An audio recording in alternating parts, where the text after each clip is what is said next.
বন্ধুরা, আজকের গল্প অভিশপ্ত জীবন। একদিন একটি গভীর জঙ্গলে নেমে আসে লালপরি ও নীলপরি। লালপরি ও নীলপরি ছিল অনেক ভালো। এরপর নীলপরি লালপরিকে বলে, লালপরি, দেখো, আমাদের দেশের থেকে পৃথিবীও কম সুন্দর নয়। নীলপরি, তুমি একদম ঠিক বলেছ। পৃথিবীও আমাদের দেশের মতো অনেক সুন্দর। লালপরি, আমরা এই রূপে যদি এই জঙ্গল ঘুরে বেড়াই, আমরা যদি মানুষের চোখে পড়ে যাই এই রূপে, তাহলে আমাদের অনেক বিপদ হবে। তার চেয়ে বরং আমরা পাখির রূপ ধরেই পৃথিবীর এই সৌন্দর্য উপভোগ করব। তাহলে কেউ আমাদের আসল পরিচয় জানতেও পারবে না, আর আমাদের কোনো বিপদও হবে না। হ্যাঁ নীলপরি, তুমি একদম ঠিক কথা বলেছ। চলো আমরা দুজন পাখির রূপ ধরে এই পৃথিবীর সৌন্দর্য উপভোগ করি। এরপর লালপরি ও নীলপরি পাখির রূপ ধরে ওই জঙ্গল ভ্রমণ করতে লাগলো। পরের দিন সকালে লালপরি ও নীলপরি পাখির রূপে একটি গাছের শাখায় গিয়ে বিশ্রাম করতে লাগলো। আর সেই গাছের নিচে একটি মুনিবর বিশ্রাম করছিল। পাখির রূপে লালপরি ও নীলপরি যখন একে অপরের সঙ্গে কথা বলছিল, তাদের দুজনের কিচিরমিচির শব্দে ওই মুনিবরের ঘুম ভেঙে গেল। এরপর ওই মুনিবর অনেক রেগে গেল। কার এত বড় সাহস আমার বিশ্রামের জায়গায় এসে আমার বিশ্রামের ব্যাঘাত ঘটায়? সামনে আয় বলছি, নইলে আমি অভিশাপ দিয়ে তোকে ভস্ম করে দেব। পাখির রূপে লালপরি ও নীলপরি মুনিবরের এসব কথা শুনে তারা অনেক ভয় পেয়ে যায়।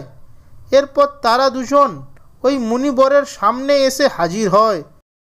ও তোরা, তোদের এত বড় সাহস আমার বিশ্রামের জায়গায় এসে আমার বিশ্রামের ব্যাঘাত ঘটাস? না না মুনিবর, আমাদের ভুল বুঝবেন না। আমরা অন্যায় করিনি। আমরা দুজন পাখি নই, আমরা হলাম লালপরি আর নীলপরি। আমরা মানুষের ভয়ে পাখির রূপ নিয়েছিলাম। আমরা দুজন পৃথিবীতে ঘুরতে এসেছিলাম।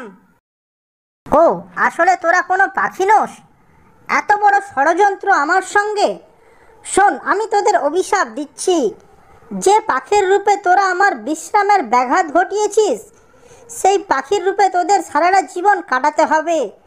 তোরা তোদের আসল রূপে আর কোনোদিনও আসতে পারবি না। যখনই এসব বলে ওই মুনিবর লালপরি ও নীলপরিকে অভিশাপ দেয়, তখনই লালপরি ও নীলপরি অনেক কান্না করতে থাকে।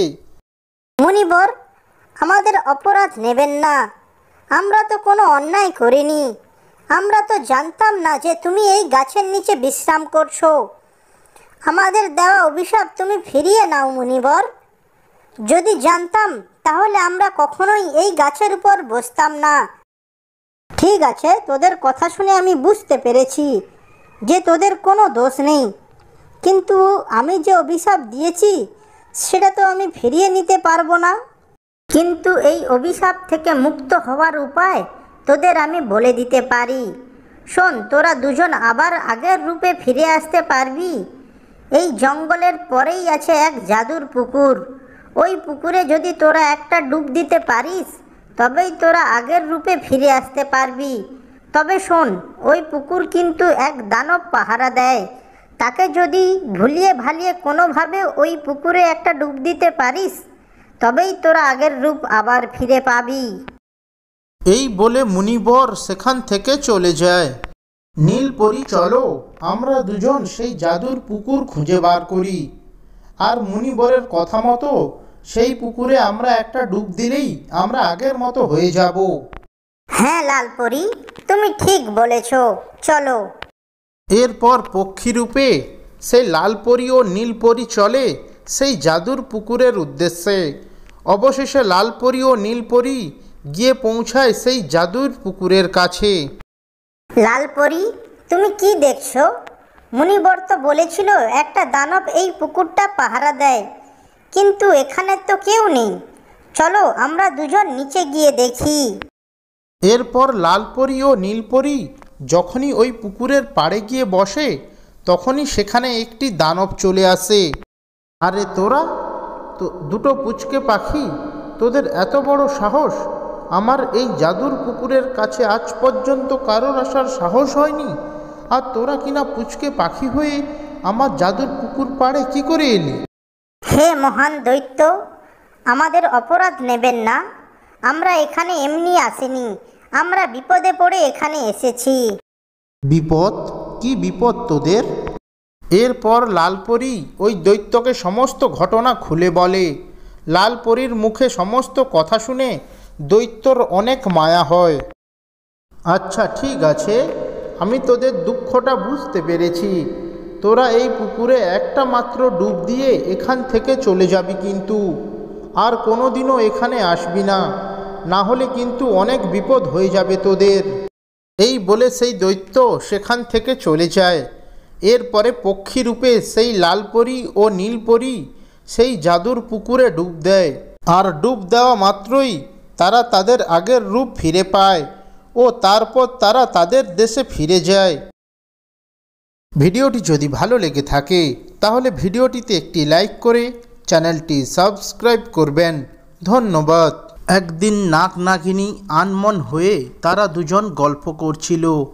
ঠিক তখনই কোথা থেকে একটি চিল এসে নাগ নাগিনীকে ধাওয়া করতে থাকে। নাগ নাগিনীকে চিল ধাওয়া করতে করতে গভীর জঙ্গলে নিয়ে যায়।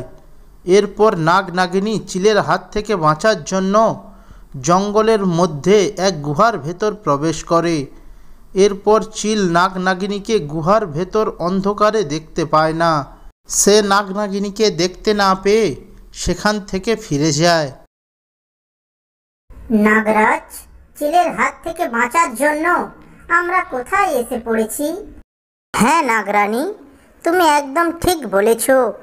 এই গুহার কথা আমরা তো এর আগে কোনোদিনও শুনিনি। নাগরাজ, আমার কিন্তু খুব ভয় করছে। নাগরানী, তুমি ভয় পেও না, আমি তো আছি তোমার সাথে। তোরা একদম ঠিক জায়গাতে এসেছিস। এইবার তোরা কোথায় যাবি? একি, কে তুমি? আমি হলাম ডাইনি। এই গুহাটা আমার গুহা, আর এখানেই আমি থাকি। দেখো ডাইনি, তোমার কোনো ক্ষতি করতে আমরা আসিনি। আমরা চিলের হাত থেকে বাঁচার জন্য এই গুহাতে আশ্রয় নিয়েছি। আমাদের ছেড়ে দাও, আমরা তো তোমার কোনো ক্ষতি করিনি। বলো। কি বললি? ছেড়ে দেব? ছেড়ে দিতে পারি, তবে আমার একটা শর্ত আছে। শোন, এই গুহাতে আমার মেয়েও আছে, কিন্তু আমার মেয়ে অনেক দিন হয়ে গেল অসুস্থ। যদি তোরা তাকে ঠিক করে দিতে পারিস তবে তোদের ছেড়ে দেব।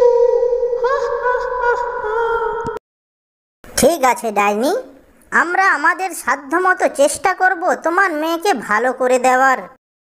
ঠিক আছে, তোরা এবার আমার পিছে পিছে আয়।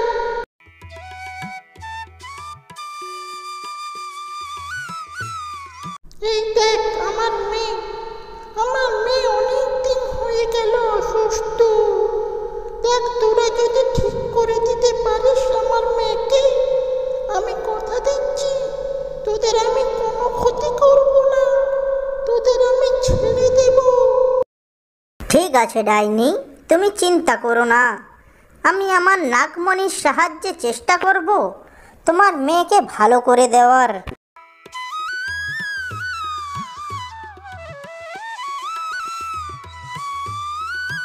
এই তো আমার মেয়ে চোখ খুলেছে। আমার মেয়ে ভালো হয়ে গেছে। আমার মেয়ে ভালো হয়ে গেছে। তোদেরকে অনেক ধন্যবাদ আমার মেয়েকে ভালো করে দেওয়ার জন্য। তোদের কাছে চিরঋণী হয়ে গেলাম আমি। আমায় যদি কোনো প্রয়োজন হয় তোদের, তাহলে আমায় ডাকতে ভুলিস না কিন্তু। আমি তোদের কথা দিয়েছিলাম আমার মেয়েকে ভালো